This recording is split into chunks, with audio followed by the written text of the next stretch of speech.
The ancient Tenebrae Service dates back to the early centuries of the Christian church. Coming from the Latin word meaning shadows, Tenebrae represents the flight of the disciples and the approaching crucifixion of Jesus. Likewise, as we participate in the Tenebrae Service, we recognize and meditate on our own flight from Jesus when things become scary and difficult. This Tenebrae Service summarizes through Scripture the events leading up to Jesus' last breath. As you listen and participate, meditate on the fact that it was Maundy Thursday when the 12 disciples were with Jesus in the upper room for the last time, having eaten a meal together, and that he and they stood in the shadow of the cross. After each reading, a candle will be extinguished, symbolizing the approaching hour of the crucifixion. This service traditionally ends in total darkness to recall the hours Christ was in the tomb. As we journey together through these shadows, may we meditate on the meaning of Jesus' last hours and sit with him in the shadow of the cross.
The shadow of betrayal. On the first day of the festival of unleavened bread, the disciples came to Jesus and said, "Where do you want us to prepare for you to eat the Passover meal?" He replied, "Go into the city to a certain man and say, 'The teacher says, my time is near. I'm going to celebrate the Passover with my disciples at your house.'" The disciples did just as Jesus instructed them. They prepared the Passover. That evening he took his place at the table with the 12 disciples. As they were eating, he said, "I assure you that one of you will betray me." Deeply saddened, each one said to him, "I'm not the one, am I, Lord?" He replied, "The one who will betray me is the one who dips his hand with me into this bowl. The human one goes to his death, just as it is written about him. But how terrible it is for that person who betrays the human one. It would have been better for him if he had never been born." Now Judas, who would betray him, replied, "It's not me, is it, Rabbi?" Jesus answered, "You said it."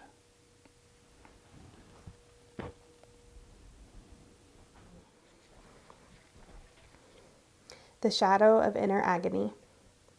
When he arrived, he said to them, "Pray that you won't give in to temptation." He withdrew from them about a stone's throw, knelt down, and prayed. He said, "Father, if it is your will, take this cup of suffering away from me. However, not my will, but your will must be done."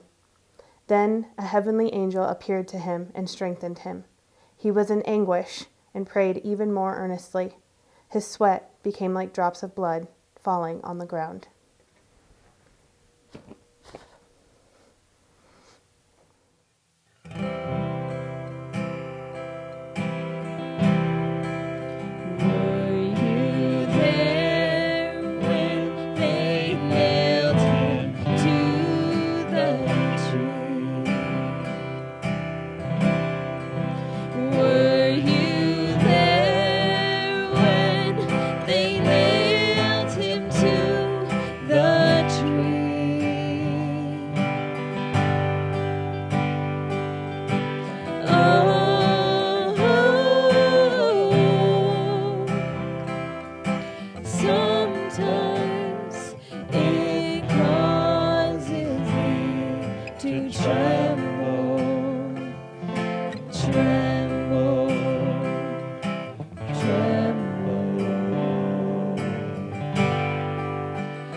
The shadow of loneliness.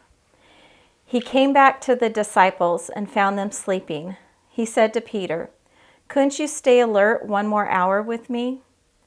Stay alert and pray so that you won't give in to temptation. The spirit is eager, but the flesh is weak." A second time he went away and he prayed, "My Father, if it's not possible that this cup be taken away unless I drink it, then let it be what you want." Again, he came and found them sleeping. Their eyes were heavy and with sleep.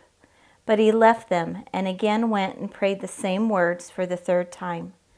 Then he came to his disciples and said to them, "Will you sleep and rest all night? Look, the time has come for this human one to be betrayed into the hands of sinners." The shadow of desertion. While Jesus was still speaking, Judas, one of the 12, came. With him was a large crowd carrying swords and clubs. They had been sent by the chief priests and elders of the people. His betrayer had given them a sign: "Arrest the man I kiss." Just then he came to Jesus and said, "Hello, Rabbi." Then he kissed him. But Jesus said to him, "Friend, do what you came to do." Then they came and grabbed Jesus and arrested him. Then Jesus said to the crowds, "Have you come with swords and clubs to arrest me like a thief? Day after day I sat in the temple teaching, but you didn't arrest me." But all this has happened so that what the prophet said in the scriptures might be fulfilled. Then all the disciples left Jesus and ran away.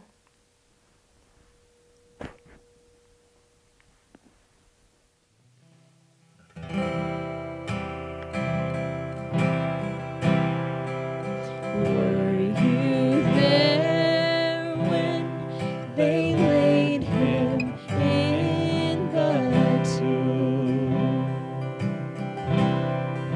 Were you there when they laid him in the tomb?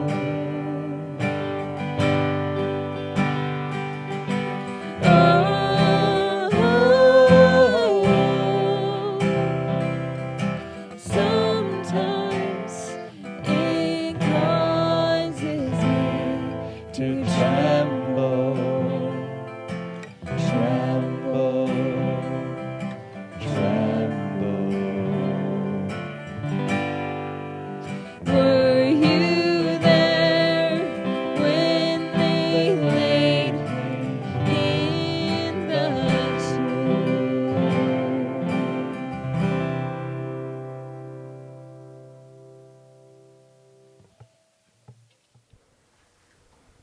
The shadow of accusation. The chief priests and the whole council were looking for false testimony against Jesus so that they could put him to death. They didn't find anything they could use for the many false witnesses who were willing to come forward. But finally, they found 2 who said, "This man said, I can destroy God's temple and rebuild it in 3 days." Then the high priest stood and said to Jesus, "Aren't you going to respond to the testimony these people have brought against you?" But Jesus was silent. The high priest said, "By the living God, I demand that you tell us whether you are the Christ, God's Son." "You said it," Jesus replied, "but I say to you that from now on you'll see the human one sitting on the right side of the Almighty and coming on the heavenly clouds." Then the high priest tore his clothes and said, "He's insulting God. Why do we need any more witnesses? Look, you've heard his insult against God. What do you think?" And they answered, "He deserves to die." Then they spit in his face and beat him.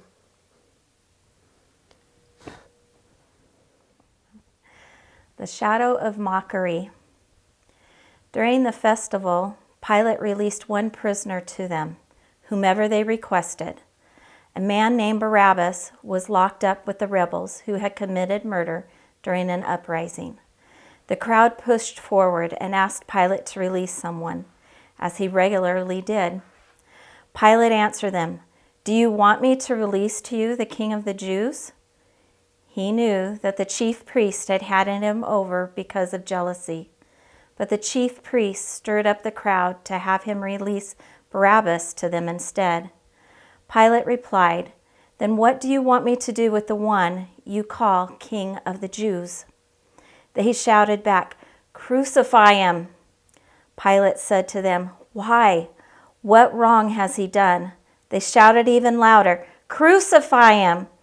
Pilate wanted to satisfy the crowd, so he released Barabbas to them.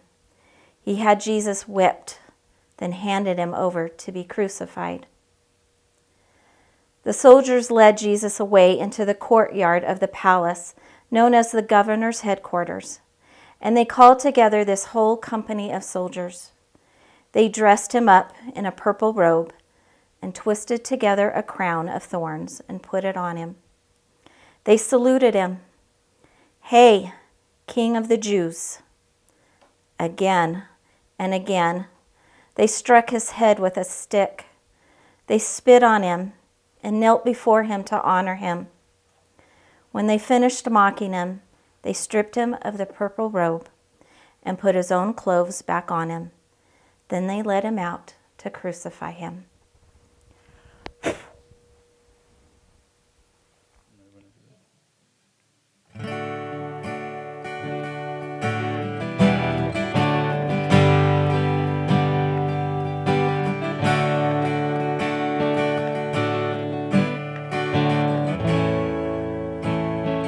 How deep the Father's love for us, how vast beyond all measure, that He should give His only Son to make a wretch His treasure. How great the pain of searing cross! The Father turns His face away, as wounds which mar the chosen one bring many sons to glory.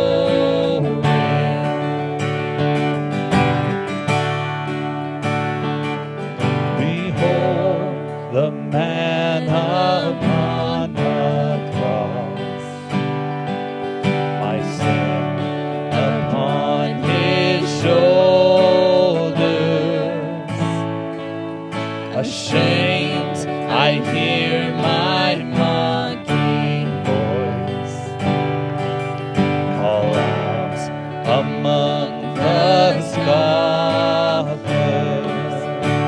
It was my sin that held Him there until it was accomplished. His dying breath has brought me life. I know that it is finished.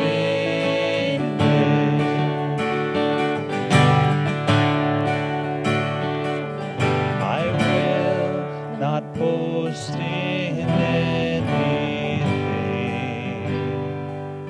no gifts, no power, no wisdom, but I will boast in Jesus Christ, His death and resurrection. Why should I gain from His reward? I cannot give an answer, but this I know with all my heart: His wounds have paid my ransom. Why should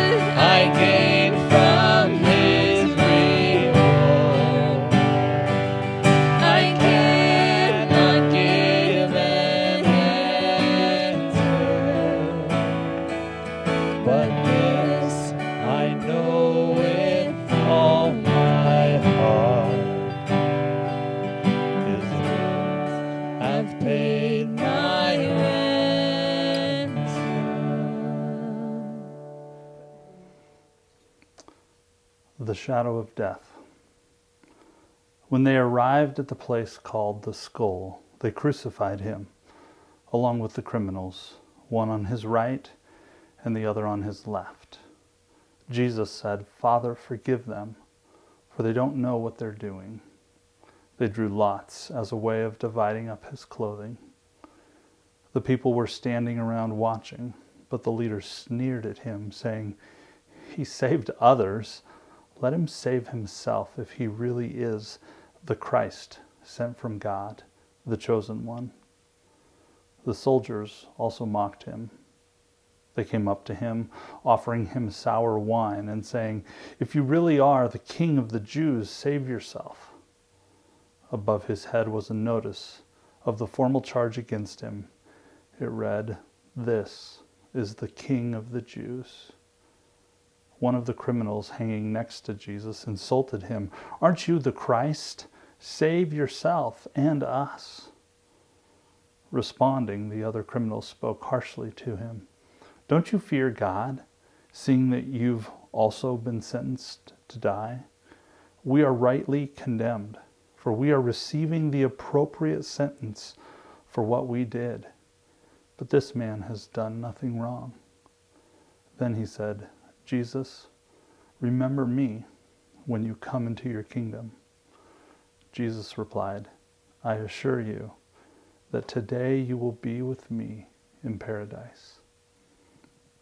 It was now about noon, and darkness covered the whole earth until about 3 o'clock, while the sun stopped shining. Then the curtain in the sanctuary tore down the middle.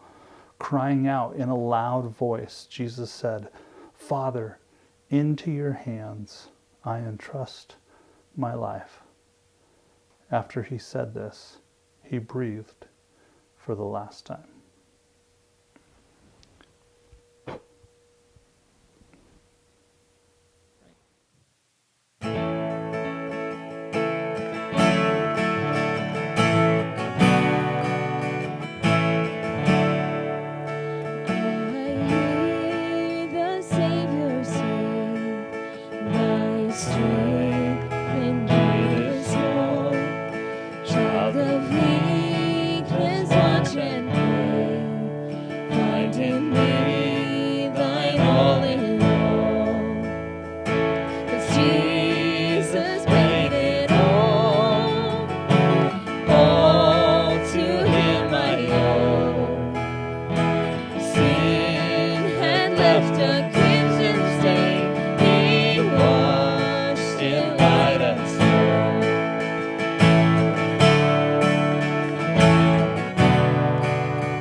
Jesus died my soul to save.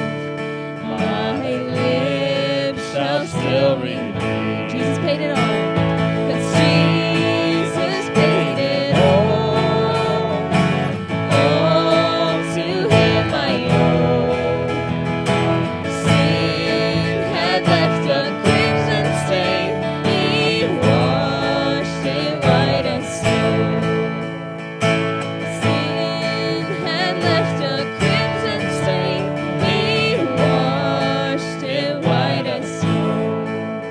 He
the